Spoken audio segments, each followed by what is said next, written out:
Hey, my friend, and welcome to Aligned to Rise, the podcast for ambitious women who are done settling for feeling held back from their true potential and playing small. I'm your host, Alyssa Chavez, functional nutritionist, high-performance coach, and fellow visionary on a mission to help you reclaim your health and energy to get to the root cause of your gut and hormonal symptoms, clear the internal blocks holding you back, and rise into the powerful woman you were always meant to be. I started off as a woman struggling with endometriosis, struggling to find my own voice, and allowing fear to hold me back from who I really wanted to be. Now, I'm stepping into my own true power day after day by supporting myself from all areas of life. I feel great in my body physically. I've released those old beliefs that aren't serving me anymore, and I feel more connected to my true self and empowered than ever before. I've aligned myself in all areas of life in order to rise to my own true potential, and that, my friend, is what I want for you as well. Here inside Aligned to Rise, I help empower ambitious women to get into their own true alignment so they can rise above physical symptoms and internal blocks like negative emotions and limiting beliefs to finally be able to fully embody your purpose and deliver your message to the world. Through a fusion of functional nutrition and performance coaching, I help driven women to reclaim their vitality, trust your intuition, and align with the life you're meant to live. Energized, clear, and unapologetically powerful. If you're ready to step into alignment in all areas of your life, mind, body, and spirit, you're in the right place, my friend. Let's rise. Please keep in mind that the content of the show has been created for educational purposes only and should never be used as a replacement for medical diagnosis or treatment. Hey, my friend, and welcome to Aligned to Rise. I am thrilled to bring on a special guest today. Her name is Dr. Megan Lyons, and I had the pleasure of meeting her in person at a conference in San Diego. We were both attending a nutrition conference. She had actually been a speaker at this nutrition conference and it gave a talk on inflammation and all things related to that, so I was able to attend that and then start up a conversation with her afterwards and just really enjoyed her energy and what she had to say. So I just knew that I had to have her on the podcast. And so here we are. So Dr. Megan Lyons is a doctor of clinical nutrition, as well as many, many other titles. She has a wealth of knowledge, has had a lot of education around all of this. She's the founder and owner of the Lyons Share Wellness, where she helps busy professionals navigate the work-life balance conflicts. She helps health enthusiasts to skyrocket to an optimal level and helps those who have put their health last for years actually get to the root of the issue and feel better than they have in decades.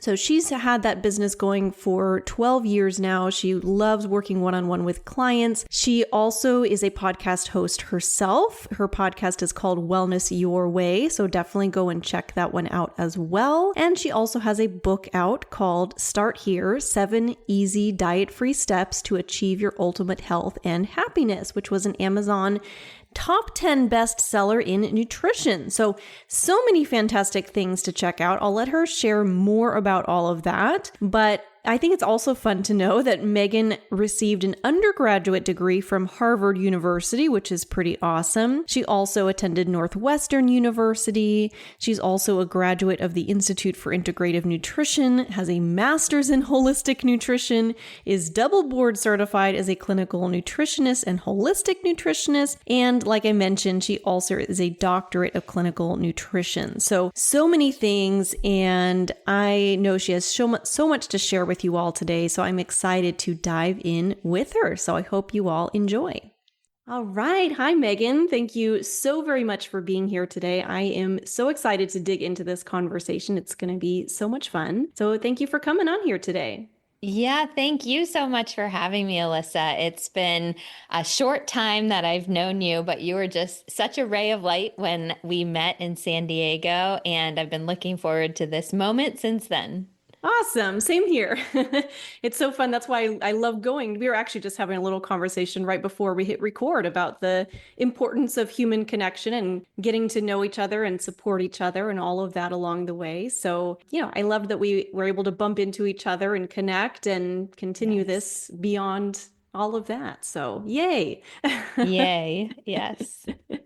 So, but when we met in San Diego, you were actually giving a talk on stage all about inflammation, which I know is a topic that's super important to my audience Yes. here. And I feel like it's also one of those things that's just we've heard the term, but maybe we don't know a lot about it. So we'll definitely dig into all of that today. I want to unpack all things inflammation because I think that's such an important conversation. But before we dig into all of that, I would love if you can just tell us a little bit about you, who you are, how you came to be doing what you're doing, what you're working to bring into the world. Of course. Well, as we were also just discussing, it's a continuous journey. There's so much to learn out there. And I think who I am really is founded in that. I love learning. So I think I'm in the perfect field because no one will ever know everything there is to know about health, nutrition, wellness, the human body, all of that. So I really am kept on my toes. I did not always start in this field, though. I actually studied economics in undergrad and was in management consulting for 7 years, doing great. Like I liked it. It was fine. It wasn't my passion, but I didn't have any crazy, oh, I hate this job. I need to find something else. However, as many of us will relate to in this field, I was burning my own health into the ground. I was at the time traveling 48 weeks a year, eating in all restaurants and flying and sleeping not enough and over exercising in my case. I love exercise as a great stress reliever, but for inflammation and overall health, there is such a thing as too much and just didn't know about nutrition. So I went on my own journey after not getting the answers that I needed from the practitioners I had at the time of really trying to fix my hormones, my adrenals, my basically everything in my endocrine system crashed out.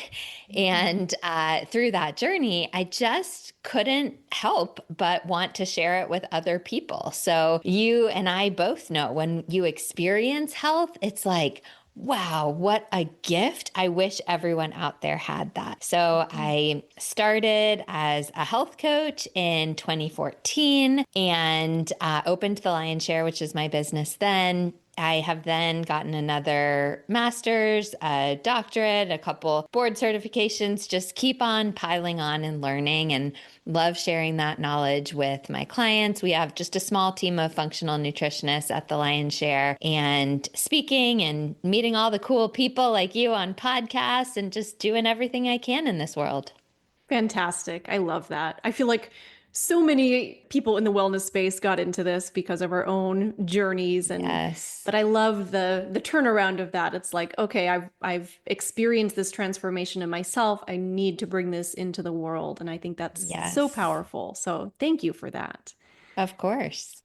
Well, let's start to dig a little bit into inflammation because I know that's something you talk about a lot and I really enjoy your perspective on inflammation and kind of just all the sides to that. There's so many layers, so many pieces to that. So let's kind of start, I guess, more on a surface layer. Like Yeah. if somebody hears the term inflammation, what does that really mean and what might that look like in your body? It's a great question because everything these days is being blamed on inflammation. And the actual truth is, everything probably does have something to do with inflammation. So it's an easy scapegoat because it's connected to so many of the symptoms and the conditions that we collectively as society are experiencing. But let's get to the foundation, like you said, and understand what it is. So if I cut myself, if I cut my arm or I sprain my ankle, my body senses there's damage to that tissue. So let's go with the sprained ankle in this case. There's damage to the tendons, ligaments, etc. in that area. Well, let's send the repair team to that area, to my ankle. So the repair team is fluids, which is why it gets puffy and swollen. It's all kinds of different immune cells. And we can talk about some of the different cytokines and immune response like warriors that are part of this inflammatory process. But the goal of the inflammation is to fix my sprained ankle. So my ankle gets hot and puffy and swollen and red. And these are all characteristics of an inflammatory response. And that's acute inflammation, which is an amazing process. If we didn't have that, then I sprained my ankle once and it would be sprained for the rest of my life. And no one wants that. No. So it's really great. The problem these days is that our immune response is no longer acute, but it has turned into this chronic inflammatory response. And basically, the way I explain to my clients is if it's in your ankle, that's fine. But if your whole body thinks it requires an immune response all the time, now your whole body is hot and puffy and swollen and all of these things, and your immune system is in this hyperactive response state of trying to swat out the fly, but it doesn't even know what the fly is. Is the fly environmental toxins? Is it poor quality food? Is it stress? Is it under exercise, over exercise? There are so many things that go into this that we can talk about, but this is why we're kind of all feeling inflamed, and it's no longer just our ankle, but it's the whole body inflammation. Yeah. So can you dig a little bit deeper into, I love that comparison between the acute inflammation and the chronic inflammation. I think that's a really important distinction because I know I had that impression early on was just inflammation bad. We don't want inflammation, but I love how you talked about how we need that. Like you Yes. need to be able to heal when something acute Yes. happens. And so inflammation really is a necessary and good process in our bodies. But when that acute inflammation starts to turn into chronic inflammation, and of course, this is going to be a very wide-ranging question, but what does that look like as far as symptoms? How would that show up in your experience? How would that kind of present itself? Yeah, so it is a much more complicated question than it sounds because inflammation looks different in different people. And we as a scientific community don't totally understand if that is genetics, or we colloquially will say like, oh, whatever the weakest in air quotes area of your body is, that shows symptoms. So like I've had kidney issues. I can actually feel kidney pain when I get inflamed. Some people have skin issues and they'll have breakouts. Some people have endometriosis and their first sign may be increased pelvic pain, whatever it is. So maybe it's some genetic predisposition or quote weakness in the body. Maybe it's even the blend of different cytokines. I used that word before, but cytokines are just different parts of the immune response. It's possible, because we don't know every single one of these, it's possible that the balance is caused by different things and the balance creates different symptoms. So we don't know exactly why, but the symptoms that people will commonly experience, GI symptoms, of course, so bloating, constipation, irritability, even pain in the GI tract, sometimes diarrhea and alternating IBS symptoms, but just kind of that feeling like something's off digestively. Skin, I also mentioned, is another big one, both acne, rashes, dermatitis, that kind of stuff, psoriasis, all of these are inflammatory conditions as well. Pain, many people experience in the joints especially, but just an increased achiness. Bloating, which I mentioned digestively, but can also be in other areas of the body. So face and hands are commonly where I see the first signs of inflammation in a lot of people. There can even be insomnia, irritability. I mean, the symptoms go on and on and on. And this is why it's really hard just for a person listening to be like, oh, I'm inflamed, absolutely yes or absolutely no, because every person listening has had at least something pop up in their Yeah. body. Is that inflammation? Again, I would say probably, but it's hard to tell just on symptoms alone.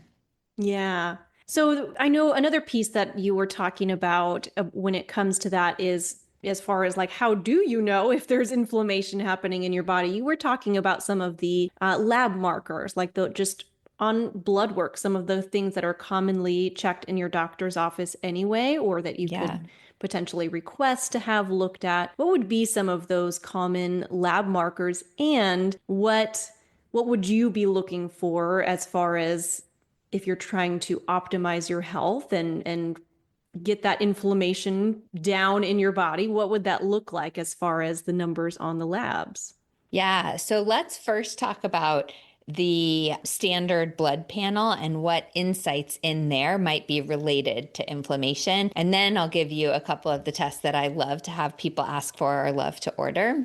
On a standard blood panel, even something like fasting glucose can start to tell us if someone has an inflammation issue. Now, I will say I am not a big fan of fasting glucose. I really prefer the A1C, and even beyond that, prefer the fasting insulin. But for people who are just getting the very basics, if you have an elevated fasting glucose level, that can be the start of maybe I have some insulin resistance. And insulin resistance and inflammation are best friends or worst enemies. I don't know. They go hand in hand. We might also see, I actually see ESR or SED rate very commonly on just standard lab panels. I used to think that was kind of more advanced, but it's popping up more and more. And that's one form of inflammatory marker. My strong preference, even above ESR, is something called C-reactive protein. I like high sensitivity C-reactive protein. And there's a debate on whether the straight CRP or the HSCRP is better. Personally, I order HSCRP, but that C-reactive protein, whether it's high sensitivity or not, that's a good broad overview of chronic immune activation in your body. So I would absolutely encourage people to ask for that.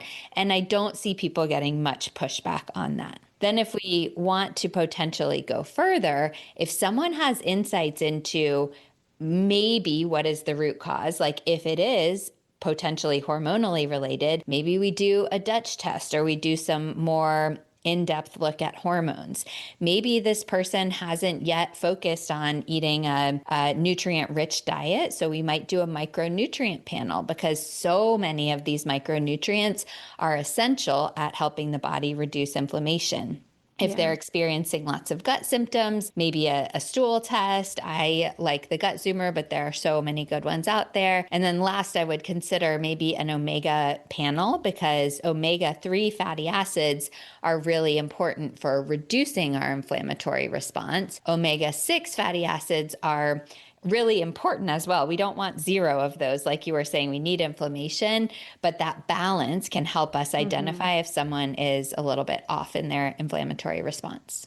Absolutely. And so many people are out of balance with that. It's just so Yes, much easier in our modern diet, modern society to get way more of the omega 6s and not enough of totally. the omega 3s.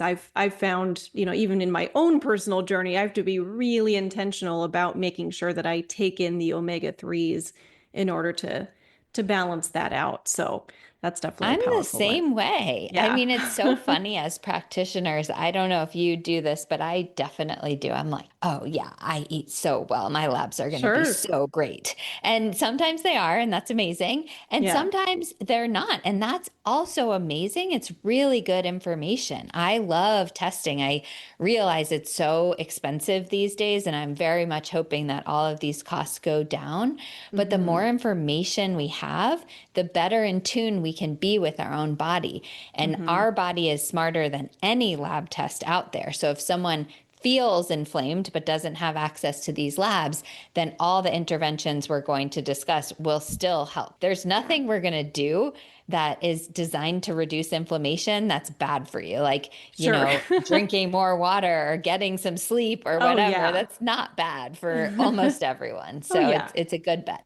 Yeah. Awesome. So you've kind of touched on this as you've been going through even the labs you would recommend and, just that picture of where inflammation comes from in the first place. But I would love to dig a little bit more into that, just because this is a common misconception that I know I hear, and something that I didn't understand for a while there was you hear inflammation and it's like, okay, maybe you got some basic labs done and you see, okay, maybe that HSCRP, for example, is a little bit elevated, like there's some potential signs of inflammation in your body. And I hear a lot of people say, oh, okay, I've got the answer. I've got inflammation going on. And for me, and I know for you as well, it's like, okay, that is the tip of the iceberg. And just knowing that there's inflammation is very much a small piece of the picture. What we really want to know from there is why?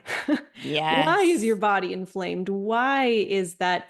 I always picture kind of like you said, that sprained ankle, puffiness, pain, inflammation picture. I just visualize that happening inside of the body and what that can look like.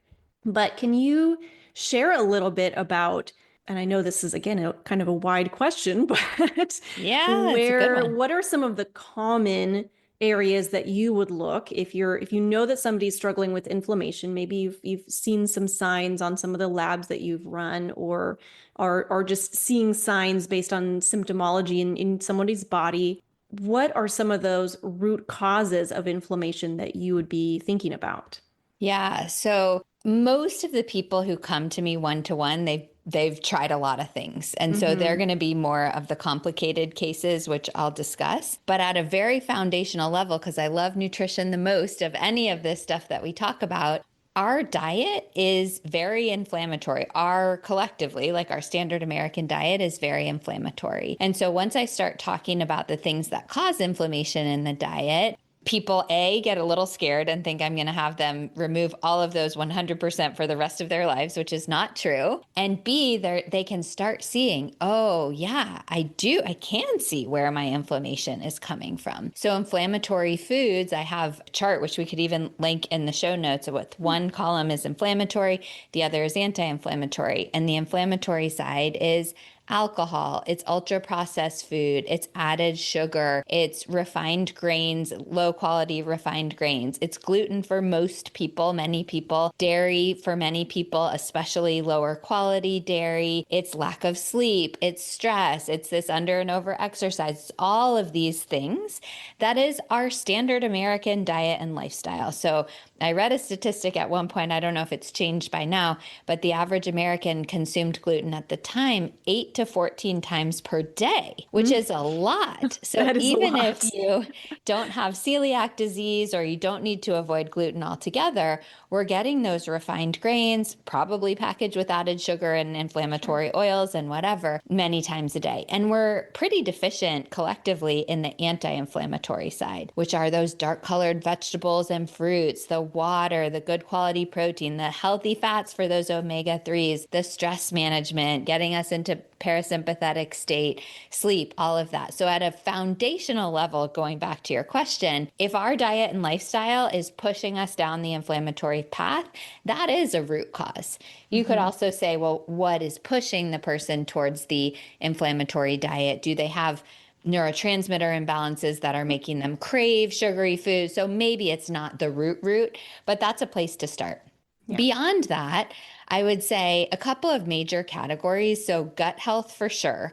If our gut health is not, I was going to say amazing, but I guess it doesn't have to be amazing. If our gut health is impaired, many of us have something called leaky gut or intestinal hyperpermeability that causes food to leak out into the bloodstream, and this is perpetuating the inflammatory cascade. So, gut health, number one. Liver health, number two. We're detoxifying constantly from the stuff we put on our skin, from EMF, pollution that we breathe, all this stuff. And if our liver's not up to speed, then that can impede the inflammation clearing process. And then maybe last category here would be hormones. I think any hormonal imbalance, particularly an estrogen dominance, a cortisol overload, these make us much more likely to tip into that inflammatory side.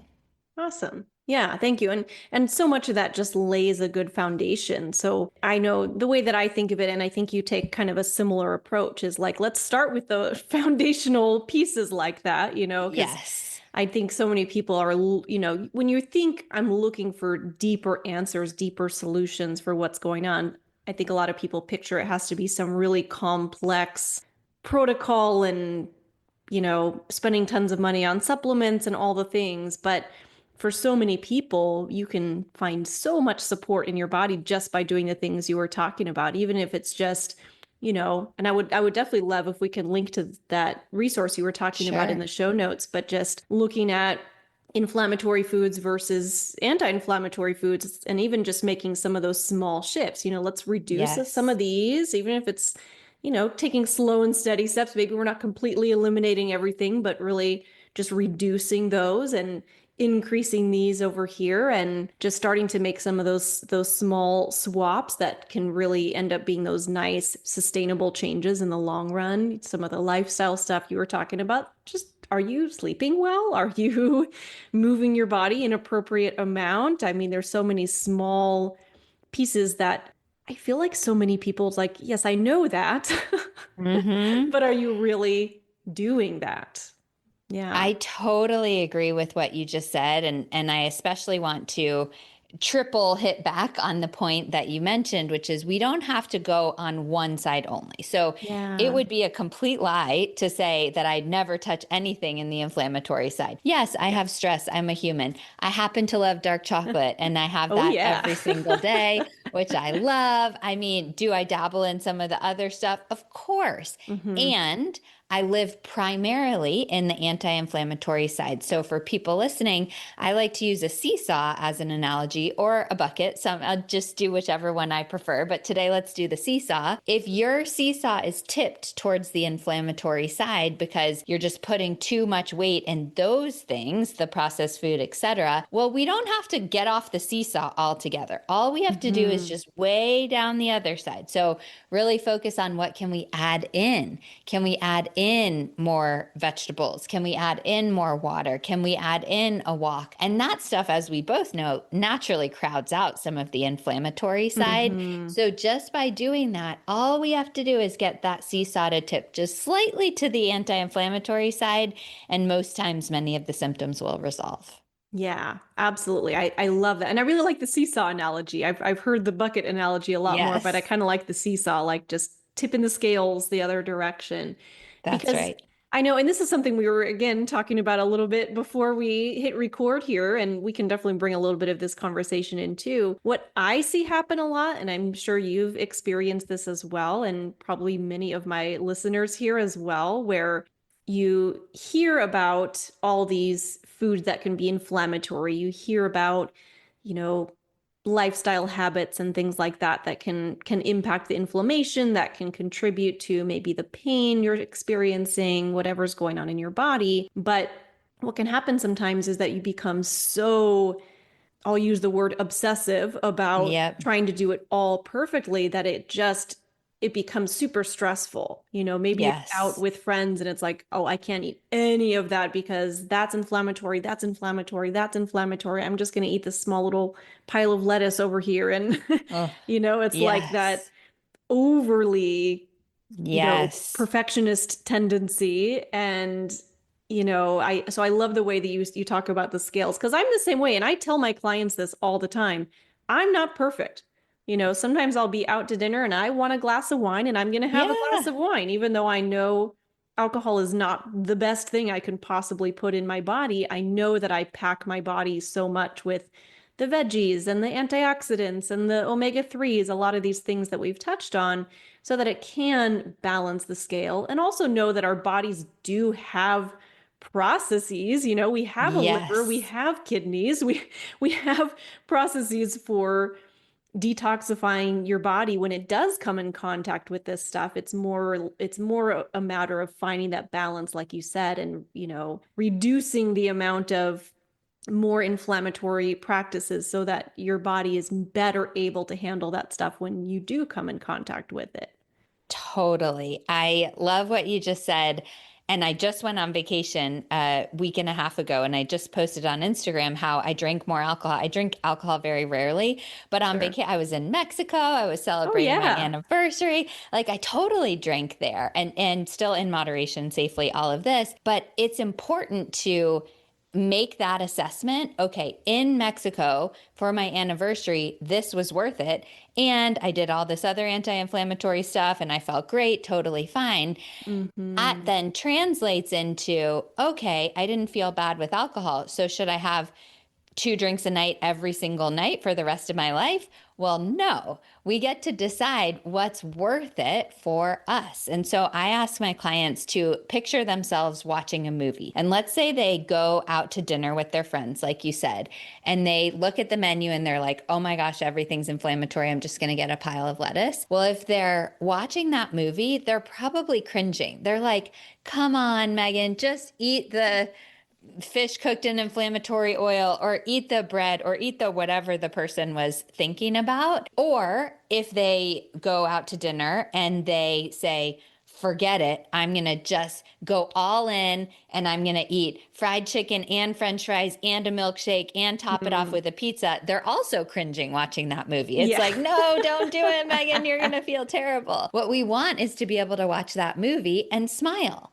So I go out to dinner with my friends, and yes, I do get the salad as an appetizer. And then I do get whatever I was craving, whether it was the pasta or whatever else. And I eat in moderation, and I'm celebrating with my friends, and I'm having fun, and I go home and I feel good. Like all of that, what that makes us smile as we envision watching the movie, that's the goal. I love that. That's a fantastic way to think about that. I might have to borrow that one. Please do. Yes. Yeah, I love that. It's so about the zooming out, looking at the big picture. And that too, I do feel like the way that if you were looking at, from the outside looking in and just kind of watching the way that you're living your life, what you're doing, what you're eating, how you're approaching things, that it can make you think differently about it. So I love that. Absolutely. Because so often we're our own worst critics too, right? Yes. And that gets in the way of our gut instinct. I Oh, think yeah. if we could strip away, I'll speak for myself too. If I could strip away social media, all the shoulds that I put on myself, like you should do this, you should do this, and just actually listen to my body, I would probably be 10 times healthier than I even am now. But Sure. it's really hard to Yeah. listen to our bodies when we have all of these conflicting sources coming at us, and even all this education. And even you and I, when we see it in a client, we're like, oh my gosh, well, that worked for that person. Should we try that? Mm, It's really challenging to listen to your body, but it's so worth the effort. Our so bodies are true. not trying to like wreck us or hurt us or make life impossible for us. Yeah, Our body's one and only job is to keep us here and alive. And so when I absolutely.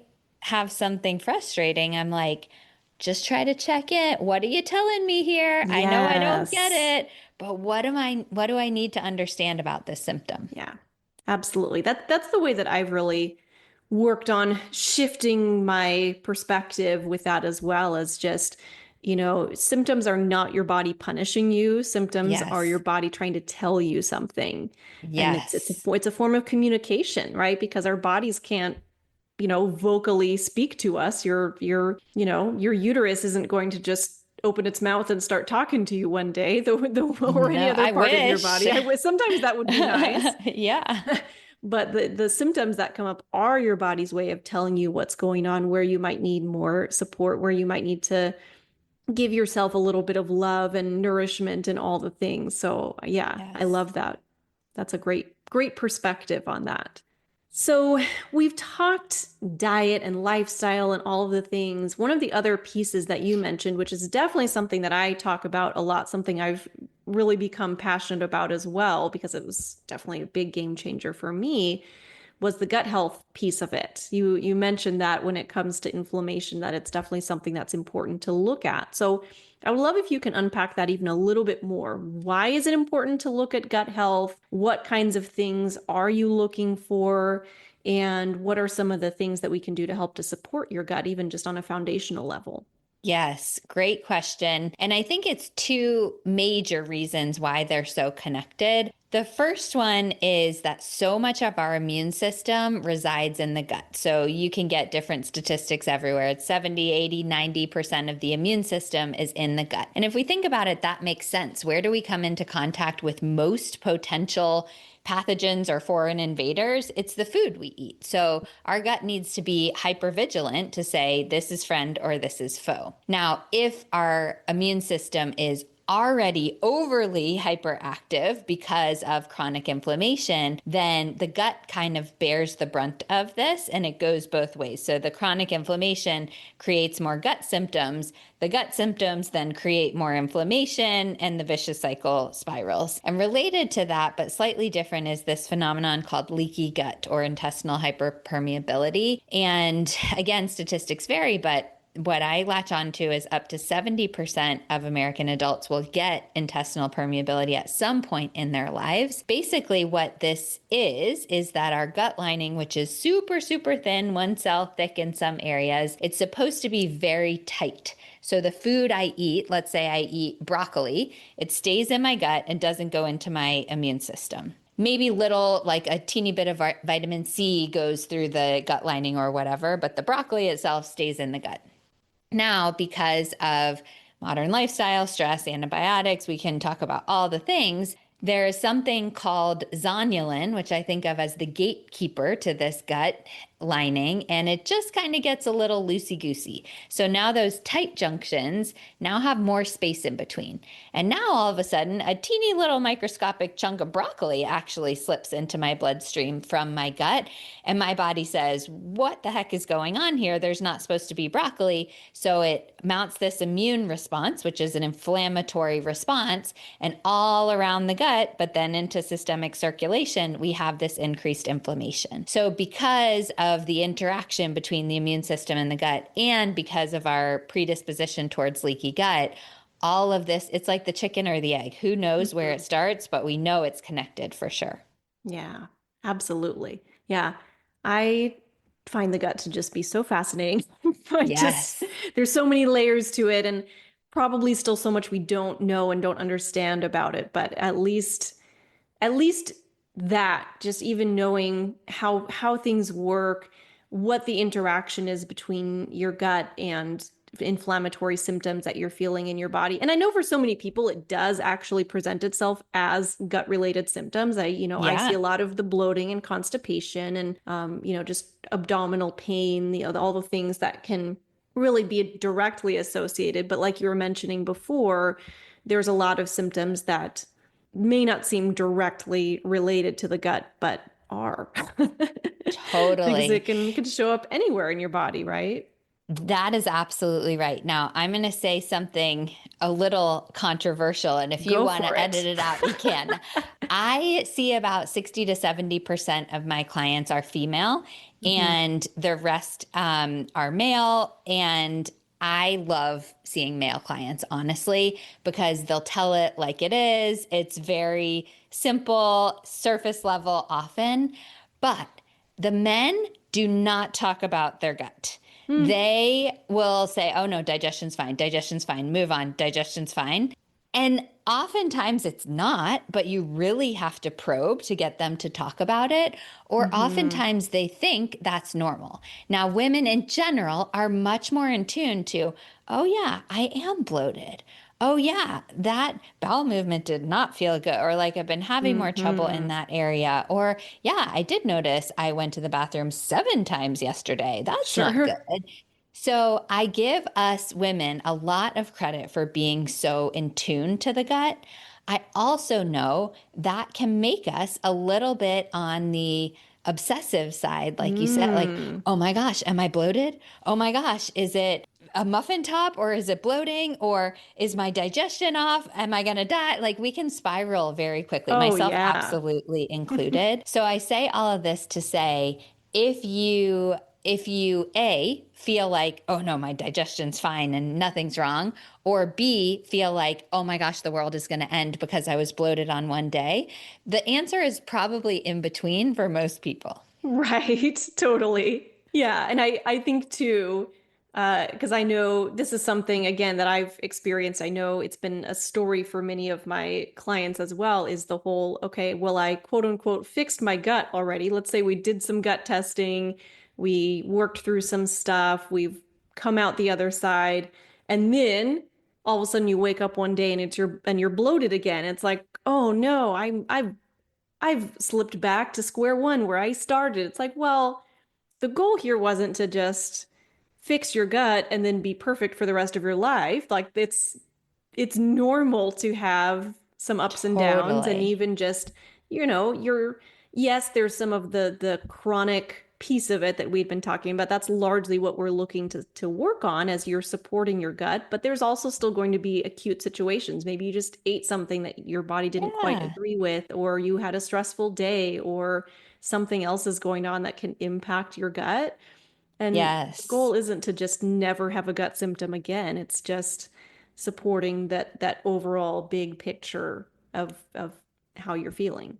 And having that awareness of, Hmm. okay, for me, it tends to be ice cream. I love ice cream. Ice cream does Yeah, not love me. My system does not get along very well with regular dairy ice yeah, cream, but I'll have it sometimes, totally knowing. And then the next day, I'll be bloated. Maybe my digestion's off, something like that.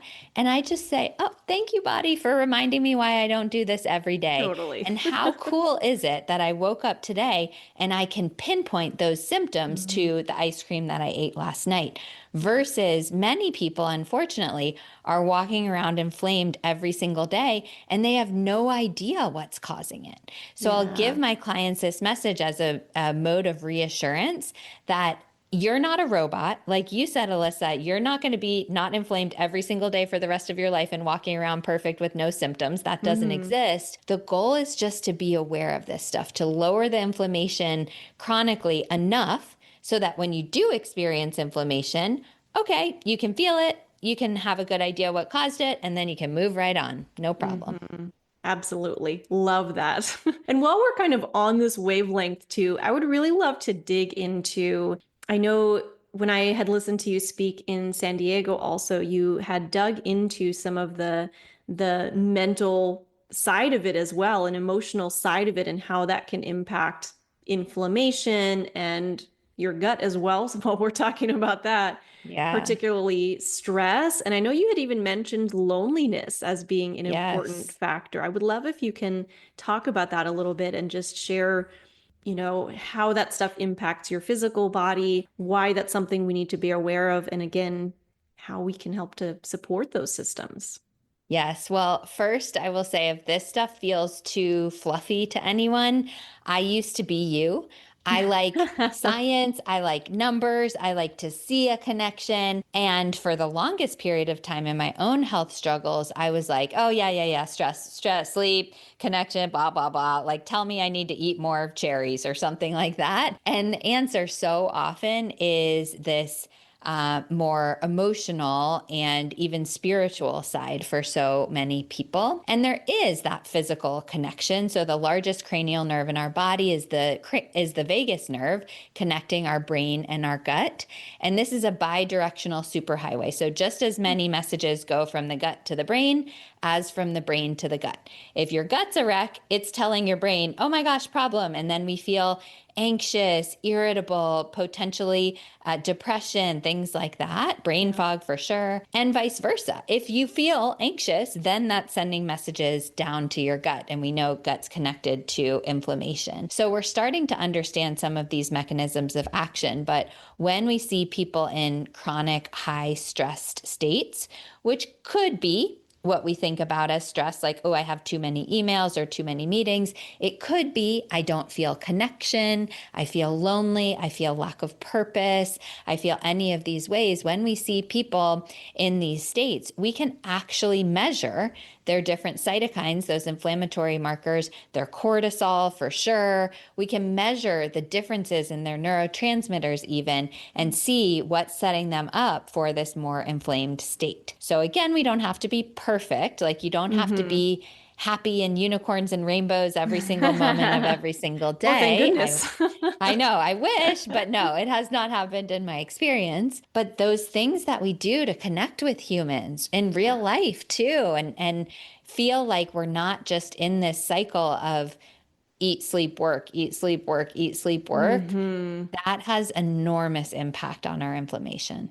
Absolutely. And even to bring this full circle, we were talking before about the whole, trying to be absolutely perfect when you're working on the diet and lifestyle piece. I think this really factors into that story as well. Just the whole idea that the way that you nourish your your soul, yourself, Yes. your mind, your spirit, however you want to think of it, it's just as important as what you're feeding your body, the food that you're eating and the sleep that you're getting and all the other factors that we're talking about. And yeah, like you said, if your goal is to just never have stress again, if you figure that out, please call me and share with the world how you got to that place. But that's It's not generally me. not, yeah, definitely not me. It's generally not going to be the picture if you're still living life and having human interactions and Yes. all the things that can come up with that. But what we can do is, one of the ways that I think of it is think of the things that really fill up your cup. Like I Yeah. had an experience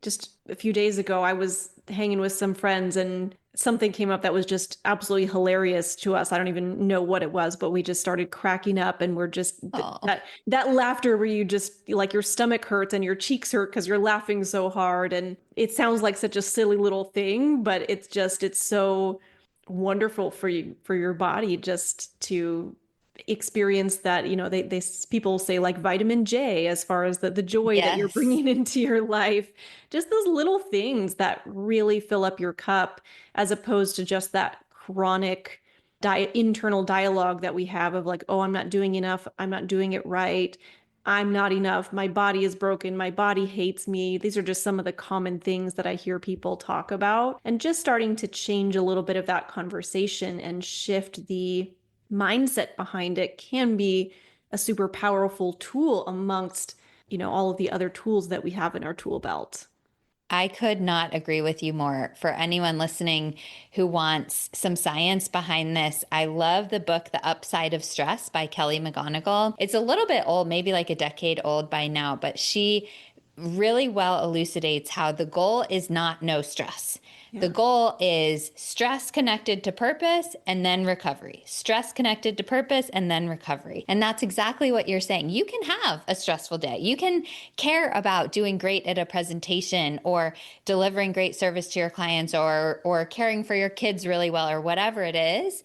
And then you can fill your cup for 2 minutes, if that's laughter, if that's breathing, if it's nature, if it's texting a friend, having coffee with a friend, whatever. As long as we have both stress and recovery, we're good. Sure. Absolutely. Yeah, this is kind of a side note, but just something I think is important to tie into this conversation. I have a friend, a colleague of mine who I've met who she actually was raised largely in Croatia, like a whole different part of the world. And, it's in that Mediterranean zone of the world where, of Yeah. course, the Mediterranean diet is very prevalent and a big part of Yeah. it. But what she was explaining to me, which I don't think I had even been fully aware of, she goes, we think in the West we tend to think of, and I'm just using Mediterranean diet as an Yeah. example. I'm not saying like this is the diet that everybody needs to follow. This is just what the conversation was around. But we tend to think of it as just foods to eat, foods not to eat. And she was explaining to me how really when you're truly digging into what that means, it's so much deeper than that. It's really the entire lifestyle surrounding that. She goes, yes, there's foods that are important, but she goes, bigger than that, it's your habits around eating, that you're always eating meals with family. You're having these long dinners where everybody's laughing and joking and talking and sharing about their days and connecting with each other and going out for a walk around town after the meal. And like there's so many pieces and layers to it where it's really encompassing all of health rather than just what to eat, what not to eat, where it just becomes very black or white. And I just thought that was so powerful. It's just we're so much more. Yes, Yeah. that is such a great example. And I definitely think people living a more stereotypical Mediterranean lifestyle have a lot of things right Yeah. that we are missing. So we can go Yeah. back and learn from them, learn from Absolutely. whatever culture someone listening historically comes from. If you go back a few generations, they probably had it right. We Yes. are getting further and further away from health with the advance of True. technology, which is super cool. I don't want to go back, but we don't want to forget that wisdom that we had Mm. about how to connect with other humans and treat our bodies really well. So true. Yeah, that's one of the foundational things I always think about when I'm trying to make decisions for my health or just kind of my big picture approach to the way that I think of it is like, how would my ancestors have done this 100 years ago? You know, Yeah. would they have been Love sitting it. for 10 hours a day and eating fast food? No, Probably not. My definitely bet is not. no. Yeah. So, not that it has to be perfectly like that, because like you said, our modern society has shifted quite a bit. There's been a lot of shifts and changes, but there are some pieces of that we can definitely find our way back to and, enjoy the beauty of that. So I love that. Yes. Amazing. Amazing. Same All word. right. I love it. Well, Megan, do you have any final thoughts for us today? Anything else that you'd like to just share to wrap up our conversation today? Maybe just one, because inflammation is so multifactorial and so different in every person, like we've discussed. I used to have this button on my desk, and to be honest, it has run out of batteries, but let's imagine I still had this button. And I used to call it the magic button. And when a client was in person or even on Zoom, I could show it to them. I would say, if you could just magically change one thing about your health, what would it be? And they would be like, oh, I've really just got to get more sleep, or I know I need more vegetables, or I sit too much, or whatever. They would know the answer. And that was before I gave them one bit of advice. So for anyone listening, ask yourself that question. Your gut instinct, that's pulling you back to connection with yourself. Your gut instinct is so often right. And what is one little micro habit you can do to get towards that? So if the person said, I need more exercise, well, I'm not about to tell you, hit the gym 7 days a week or 365 days a year. Maybe today you go for a 10-minute walk. That's amazing. So for people listening, just say, what's the one littlest thing I can do to move myself in that direction of whatever I would choose from the magic button? I love that. That's absolutely perfect. Amazing.